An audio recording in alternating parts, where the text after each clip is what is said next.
What is up, ladies and gentlemen? You're watching another Madman Film Breakdown right here on the Madman Sports Network, and today we're talking about Sam Darnold, one of the top, highly touted quarterback prospects. A lot of people number ones, and spoiler alert, unless I see something significantly different with some of the players I watch, because with a lot of the top quarterbacks, I've seen enough to kind of have made my opinion. I haven't gone as in-depth as I could with a few of them, but I've seen enough to where there are certain things I value over other things. He will most likely end up as the number one player on my big board and the number one quarterback, and I believe he should be the surefire number one pick for the Cleveland Browns.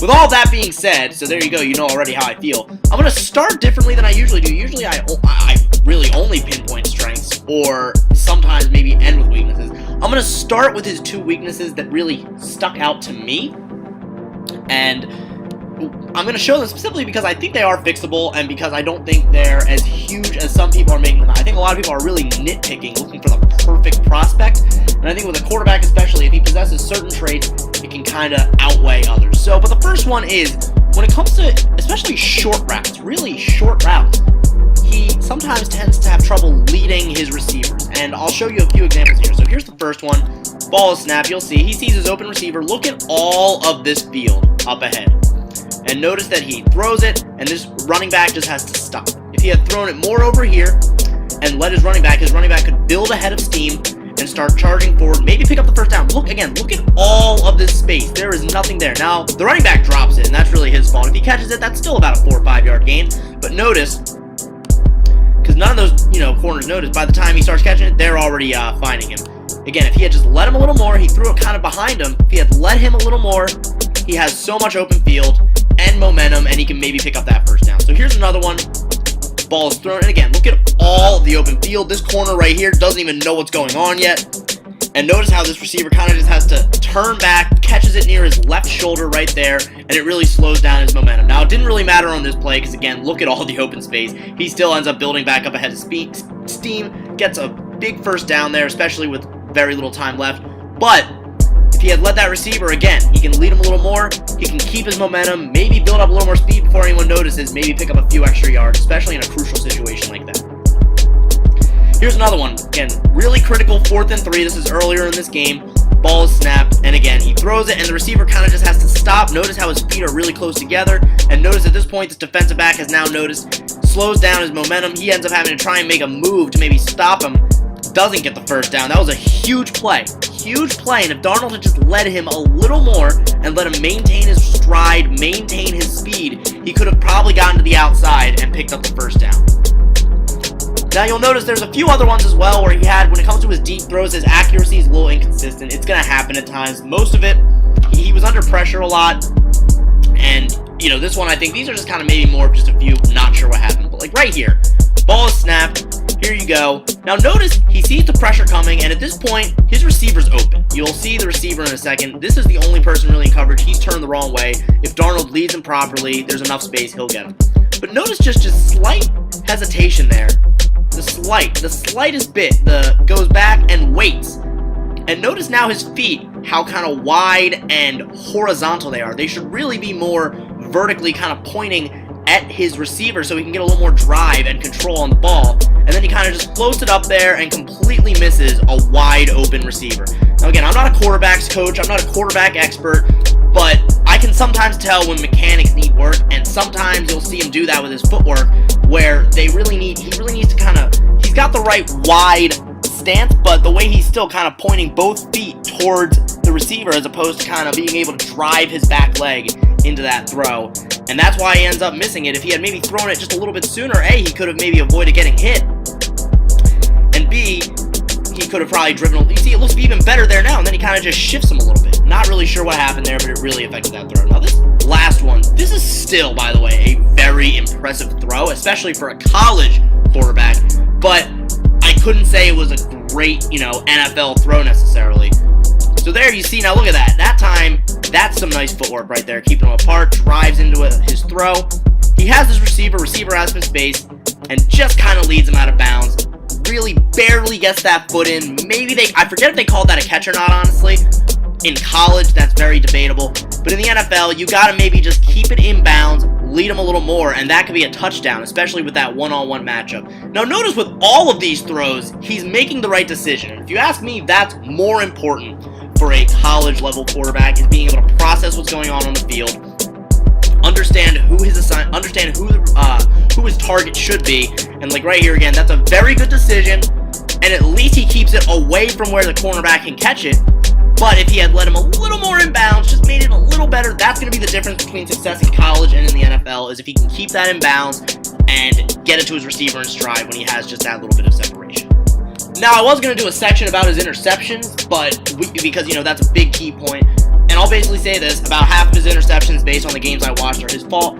Half of them are kind of more a result of either poor pressure, circumstances like a fourth down where he had to kind of bomb it deep anyway, or some drop passes that get batted up in the air. Classic. And, he forces it sometimes. That's what young quarterbacks do. He's a sophomore. I don't really have that big of a problem with it. I don't need to spend 5 minutes showing you videos of it. I'm trying to cut these down. So let's get to the strengths.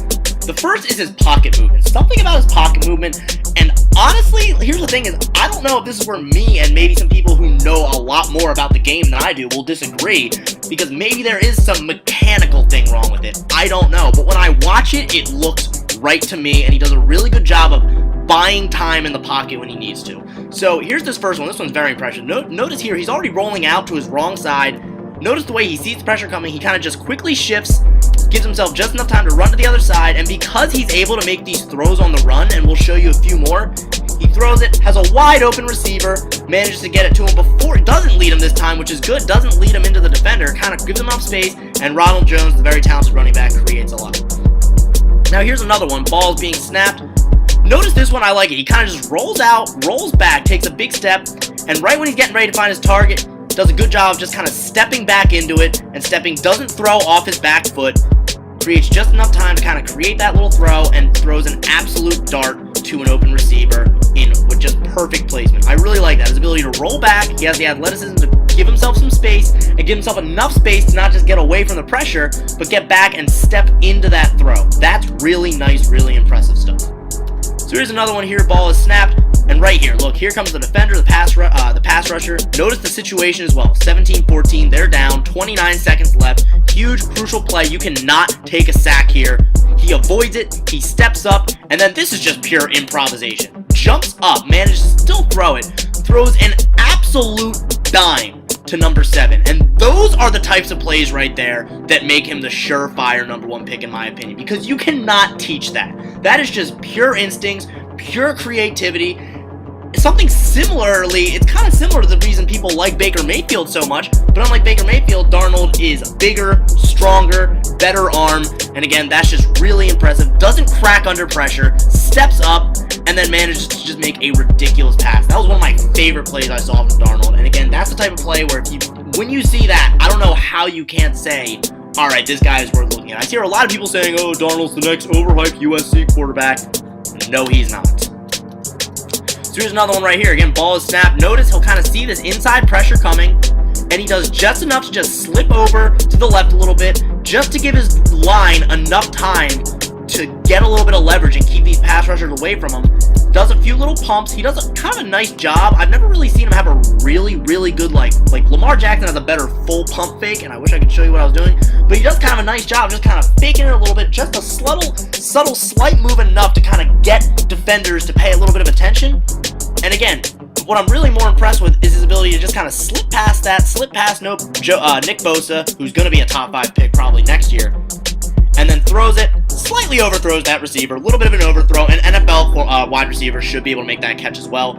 Very, very impressive reception by this wide receiver. But again, I would expect that an NFL receiver has a little more athleticism as well and is able to jump up and get 1 or 2 hands on it. So again, not a perfect throw, but this is more about his ability to move, maneuver in the pocket, and create just a little bit of space while not relying on his legs. But here is one right here, 4th down and 6 early in the game, pretty big play. He sees the pressure coming, he manages to kind of slip around, keeps the ball safe, maintains his balance, and then just gets down once he sees the first down, and that's all he needs. He dives, he gets down. We'll need to work more on like that slide, but there was a better play. He should not have slid there. There, he gets the first down. And unlike Lamar Jackson, who again, I'm a huge Lamar Jackson guy, don't get me wrong, but unlike him, Darnold doesn't rely on his legs, and obviously he shouldn't. He's not nearly as athletic. but he doesn't rely on his legs as much as he could, especially at the college level, but he does use them when he needs to, and that right there is what reminds me of Aaron Rodgers and of Andrew Luck. I'm not necessarily saying he will be that caliber. Those are two of the most incredibly talented quarterbacks really we've seen, whether it's Aaron Rodgers with the consistency or Andrew Luck, who is on his way there once he gets healthy, hopefully. But those are the types of plays, that's what makes them so special, is their combination of everything and them knowing when to use what. So here's another one right here. Again, ball is snapped. Notice he sees the pressure coming, and again, he just kind of slips just a little bit, just slips just enough to where his lineman can then get back in front and gives himself a chance with another lineman now, and then throws it over, finds the wide open receiver. Just that little subtle movement where, again, he manages to quickly slip but then get right back into his stance. That's what I really like. And again, he sees the pressure. He doesn't bail and take this wide open lane. He stays and he delivers an open throw to an open receiver. So now here's the last one. You'll see this one. This one's more just, you'll notice it's a collapsing pocket. So he's got a lot of space, a lot of linemen right in front of him. This lineman, he can sense it. He's coming, but he doesn't crumble. He doesn't crack. He lets himself take that little bit of a hit, but finds this wide open receiver with these two linebackers, notices that mismatch right there, and gets it to him perfectly in stride. So I'm really impressed with his ability to not really crumble under pressure too often, aside from that one play I showed you, but it was less of that and more of this, and his ability to just kind of shift his body and quickly know how to get right back into his stance and give himself just that extra half second or second. That will be huge when he gets to the NFL, especially if he ends up on a team that doesn't have the most offensive talent.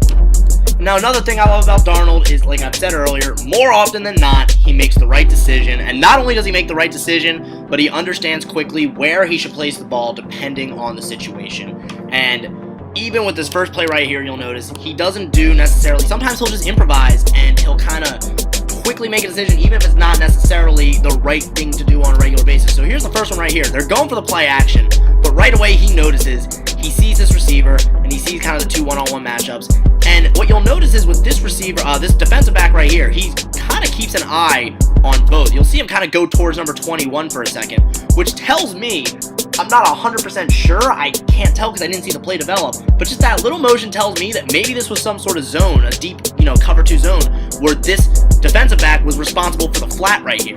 And Sam must have recognized that because he makes the throw before this defensive back even notices and gets his receiver some wide open space. Now, what I just said, again, I'm sure the coach of USC or somebody who studies this game a lot more than me can maybe call me out and say, Brian, you are full of crap. But just that little motion right there from what I saw tells me that this defensive back was responsible for the flat right here and that Sam recognized it, and before it's too late, he gets it to his open receiver. That is so impressive. If what I just said is true, that's really impressive. Maybe it was just pure luck. Who knows? Now, this is another one right here. This is not a perfect throw by any means. But what it is he does a really good job. He sees his receiver, but he notices the safety back here and notices the corner right there. And he does a good job. Now, he maybe should have let him more up in this kind of corner here, kind of let him keep his momentum. But he does a good job of not letting his receiver get clobbered by this defensive back by leading him more and making him catch it in stride. He does a good job of dropping it in between both defensive backs. Now, he still gets hit pretty hard. That's a pretty nice hit. But at least he only got hit by one player who's going in with a ton of momentum, as opposed to him and the other defensive back both going in with momentum. Just a little thing. And he ended up not catching it as well. Really nice play by that defensive back, but still a good job of Sam recognizing what's going on and dropping it in between those two defensive backs. That's what I really noticed about that play. Now here's another one right here. This is really nice. This is an NFL level throw. Notice as the ball is leaving his hand, this receiver's still kind of running straight on this, kind of what feel like just a simple seam, go route, whatever it is. But notice that now that corner makes his turn, and right as he turns, the ball is there. That is unbelievable. I didn't see as much when I watched Lamar Jackson those 4 games, and I'm I'm just showing kind of some comparisons. I did not see him make a throw like that once, and I'm a huge Lamar Jackson fan. That is NFL levels of chemistry with him and his receiver. That is NFL levels of timing. That is the most impressive throw I will show you in this part of this video, where he just times it perfectly to where that receiver turns, doesn't need to look at him. He saw the matchup, he saw this very deep safety here and knew he wouldn't be there. And this corner, again, it's not great phenomenal coverage, but right here he has pretty good leverage on him. And you can only cover that so well when you time a throw like that. So here's another one right here. This is another really well-timed throw. Ball is thrown, and watch the way this receiver just catches it in stride. Now, on first or second glance, you can just say, hey, that's a really nice play by the receiver, and it is. But what Darnold notices here is that this is a cornerback who is not, notice he still has not taken his eye off the receiver, and again, it's very blurry, so it's kind of hard to tell. But this corner did not take his eye off the receiver. This corner is only looking at the receiver. He has not looked at the quarterback once. And because of that, the cornerback has no idea when the ball is being thrown. That's, again, a really well-designed play, really nice throw, and Darnold gets it to him perfectly in stride to where he can make that catch over the corner before the corner even knows what's going on. That, again, those are the types of throws you're going to need to make in the NFL every now and then. The fact that Darnold already understands how to just make kind of more complex throws like that to a covered receiver, depending on if it's like, man or zone coverage, depending on if it's a corner who is more prone to looking at the receiver or not, depending on if that's the type of play, that really impressed me. Now, again, really nice catch as well. I'm not trying to take anything away from that. And really, honestly, pretty good coverage, just not perfect. But that throw really impressed me. Now, here's another one. This one's pretty simple. Notice the play action does a really nice job of faking it. And already you can see Sam looking at number 6. All of these defenders are going in for it, and before you know it, this receiver's open. Before he even gets a chance to really put his hand up, Sam has already made his decision and does a good job of making sure to throw it nice up and high, away from where anyone can get even close. Easy, wide open touchdown, and that's just a good job of selling the play action and a good job of noticing it right away. So here's another one here. I really like this one because he sees he has this receiver and he sees there's a good amount of space. But instead of leading him on, which again I said earlier he has issues with, but here it's really smart that he kind of throws it back and underthrows it a little because it gives the receiver a chance to catch it, slow down, again, not just run headfirst into these receivers. And because this receiver is so talented, these defensive backs, because the receiver is so talented, he catches it and manages to kind of cut back and create some extra yards. That, again, I don't know if that was intentional or not. I want to believe it was because Sam seems like such a smart guy. Just to keep it away, keeps the ball, notice where he threw it, away from these two defenders, but where he had just enough space. That's a tough throw to make, a tough decision to make, and just good trust between him and the receiver. Now here's 2 in a row that I'm really just showing because they were both in overtime against Texas, and he did it not once but twice, where game's on the line, and he's not the type of guy who's just going to basically just kind of throw the short routes down the field, take the safe open routes. He will go for it all if he sees it. So here's the first one, has the one-on-one coverage, throws it and delivers it perfectly, wide open receiver, gets it, way ahead of this defensive back, and before any of these defensive backs can get there. So that's one, and now it's 24-24. He does the exact same thing. And again, notice here with the pocket movement, the way he kind of just shifts over a little bit, creates that space, and delivers, this time, not a perfect throw, good enough to where his receiver can make a play on the ball. Not perfect. Ball did end up not counting, and I think they ended up just kicking a field goal to win it. But still, twice in overtime when the game was on the line, he had the confidence in his abilities to just throw it deep if he had it. He's not the type of guy who, in a pressure situation, a 2-minute drill, is just going to try and throw that easy, open 5-yard time throw every time. Obviously, if he has it and he doesn't have it deep, take it. But both of these plays, again, this is a really good decision, and if you let him a little more, he'd definitely have the touchdown. That's not like it was a bad throw. It's not like it was a bad decision. It's not like it was a bad decision. It was just a slightly underthrown ball. And his receiver still could have had it if he was, if he had slightly better grip on it. But I really just like that in crunch time, if he has it, and notice with both those, again, they weren't throws into like double, triple coverage necessarily. You can call that double coverage right here if you really want to, if you want to be nitpicky. But this defensive back's not close enough. It's not like there's a defender behind him. He had him in stride. He just didn't quite throw it perfectly. He will take it if he sees it. He will see everything on the field despite the situation. Now, when you take all these skills you just saw and combine them, combine it with the arm strength, combine it with his ability to, at times, deliver some crazy accurate throws, whether it's deep or short, you just see some ridiculous throws. And that's really what this is. Nothing really crazy to analyze even, just to show you these are the types of throws that I cannot imagine many quarterbacks are able to make. So here's this first one right here. Ball is snapped, pressure's in his face. Notice he's kind of falling backwards, and he drops it in here just perfectly ahead of this defender, away from this defender, kind of towards the sideline. I won't say perfectly because this receiver had to make an extension, but a very, very good throw away from both. That's a very tough throw to make. And the fact that not only he made it, but he made it while he was kind of getting ready to get under pressure, while he was kind of off his balance a little bit, that's just remarkable. Here's another one right here. Ball is snapped. He rolls out. You might have seen this one. He's rolling out. Pressure's coming. He's off balance. And he delivers just an absolute... Here's the 25-yard line. And this is where this receiver's going to catch it. Probably down at about the 40. So, yeah, about a 35-yard throw. That is ridiculous. Gets it right over this defender. And this receiver ends up being able to pick up a lot more yards. That right there, again, that is where you see and hear the Aaron Rodgers comparisons. Because he's able to just drop in a dime like that. That, again, those are some NFL throws you're seeing right there. Here's another one. Notice, by the way, it's 3rd and 17. I know you can't really see it because of this watermark right here, but it's 3rd and 17. Avoids the pressure, and look how quickly he manages to turn his body and get ready to throw at the same time and delivers it to an open receiver, finds him, and the receiver just picks up that first down. Everything about that is ridiculous. That just combines everything. The pocket movement, his ability, especially when, it's the third quarter, you're down by 17 now. He needs to start making some plays. If they don't get this, especially if he gets sacked, game's over. Now, they lost anyway. They got beaten pretty badly. But that's just him doing a good job of keeping this game alive with just some ridiculous pocket movement and his ridiculous ability to just adjust and get his stance back and make that throw while avoiding all that pressure. That's ridiculous. That's phenomenal. So here's another one. Ball is being snapped. He's rolling. He's off balance. Look at his feet there. And look at that receiver right there. Look at the way he just gets it to where only the receiver can catch it. Keeps it away from the defensive back. That's some very good coverage, too. That's not, look at this coverage. But he gets it to where only the receiver can make a play on it.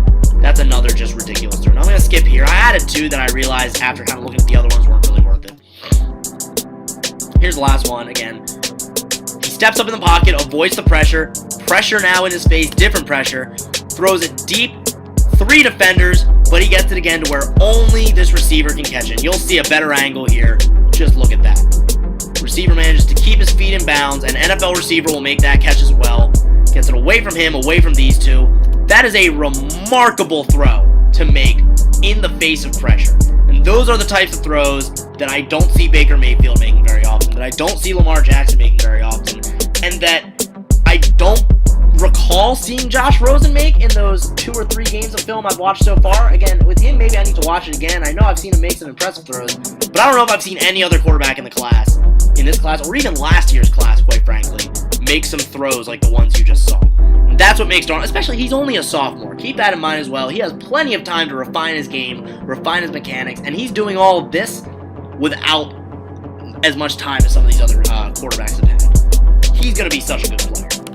So thank you so much for watching. Really appreciate it. Again, I know it's controversial. This is a quarterback class where a lot of people have different opinions. But if you ask me, Darnold is the guy.